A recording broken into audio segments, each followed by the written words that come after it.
On ne peut plus faire d'organisation comme l'Armada, qui est la plus grosse manifestation mondiale de grand voilier, sans s'occuper de l'océan. Maintenant, chaque manifestation doit faire attention à ce qu'elle fait, et donc c'était tout à fait normal. On ait en même temps de cette fête populaire une réflexion sur la sauvegarde des océans.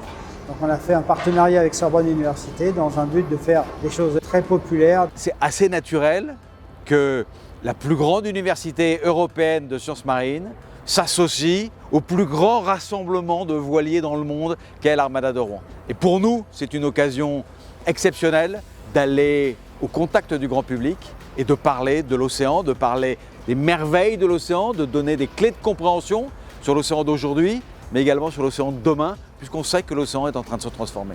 Je pense que chaque fois que le grand public voit ou a vu des documentaires sur l'océan, à la fois renseignés, précis scientifiquement, et puis amoureux de l'océan, il a été sensible, le grand public, à ces messages, à ces images.